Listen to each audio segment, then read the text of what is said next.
And you all can listen in too, as is commonly said.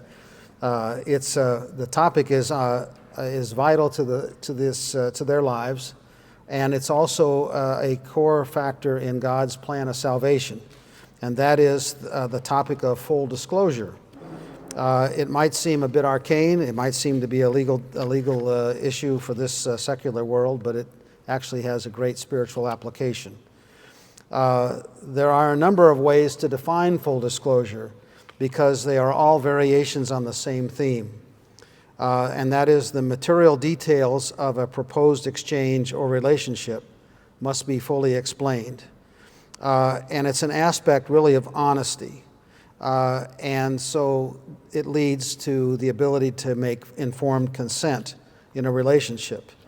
The great all-knowing AI of Google defines full disclosure as telling the whole truth about any matter that the other party should know, especially in a business transaction or when dealing with a legally binding agreement. So if you apply for a credit card, which you will eventually in your life, the verbiage of the disclosures document is surprisingly lengthy. And much of this is the explanation of how interest charges are calculated.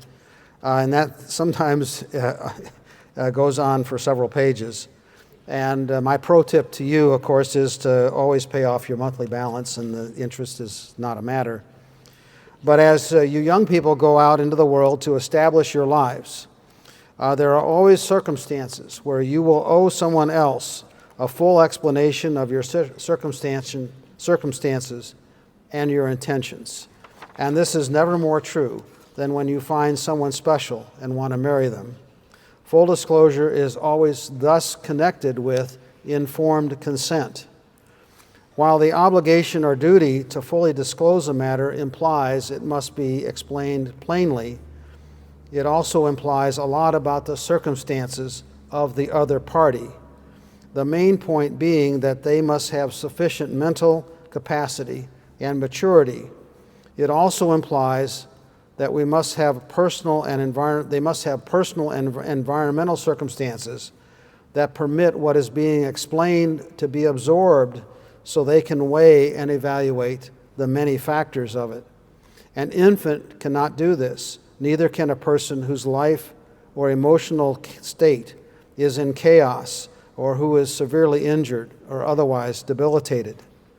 God cannot grant eternal life to anyone who cannot fully agree to the aspects of the offer, the priceless offer that God is making, to the covenant that He wants to enter in with them.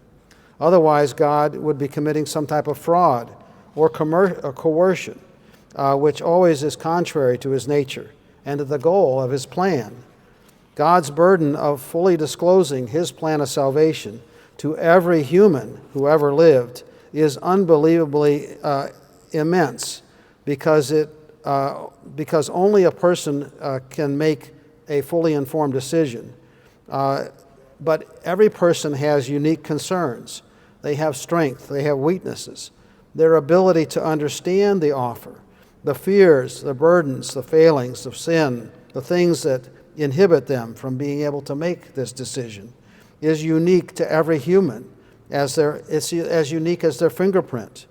And besides all this, a minor detail here, the vast majority of humans who have ever lived are presently dead. Then that's a matter that God has to address first. God has a period in His plan so that those who have died, who never had the understanding of His offer, can have sufficient time in an environment and under circumstances that allow them to make a fully informed and uncoerced decision about whether to accept the eternal life. This must be done while people are mortal, so that should they consciously and deliberately reject God's offer, they will not have eternal life already. That is the purpose of the period on earth that we commonly call the 100-year period. And this comes from Isaiah 65, verse 20, which says, "Never again will one of her infants live just a few days, or an old man die before his time. Indeed, no one would die before the age of 100. Anyone who fails to reach the age of 100 will be considered cursed. Now consider a person who was born into slavery and who died as a child, who lived at a time when people could not know about the world around them beyond their village, even before the birth of Jesus. Now the great theologian John MacArthur says that all these people are going to hell, but that's not God's plan. What about an infant who died before Noah's flood? When such a person is resurrected to life in the 100-year period, how much help and education would such a person need in order to come into a relationship with God, such that they could accept his offer? The amount of time and attention, the amount of energy that has to be devoted to even one person is immense. But having said that, God's plan is so simple that when a person with the most meager of intellect's ability can understand this and accept it, they can accept the essential points of it. You know, in Matthew 11:30, Jesus said his burden was light. Now, think about the progress in your own relationship with God and how much effort and thought you have put into this over an extended period of time. This is not something that can be decided, in an afternoon. This is something that's serious. It's life-changing. Now think about the most worldly of your friends and acquaintances. Try to think about how to get their attention. What is the best way to start introducing them to God's truth to them at the proper time, in the right age? Certainly not necessarily now. How many hours and one-on-one time will it take to answer their questions, to address their problems and fears, to help them to understand the deceptions and the failings of their own human nature, which is really important and essential in this? And now multiply this by the billions of people, and you get a mere glimpse of the task that God has committed himself to, a future task. How many knowledgeable helpers will God need to do this?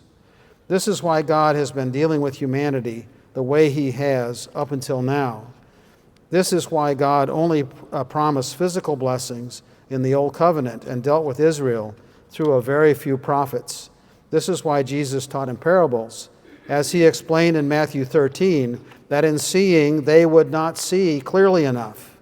And this explains why Paul wrote this passage to the church at Corinth about 55 AD, some 20 years after, at least 20 some odd years after Jesus had completed his ministry on earth.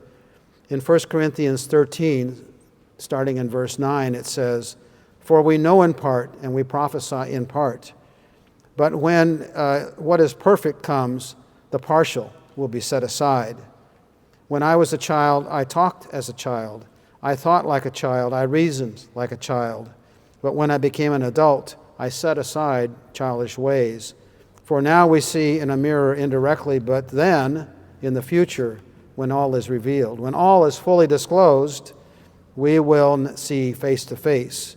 Now we know in part, but then, in the future, when all is fully disclosed, I will know fully, just as I have been fully known." God was introducing himself, his truth, and his salvation to humanity in a very controlled manner, carefully, lovingly.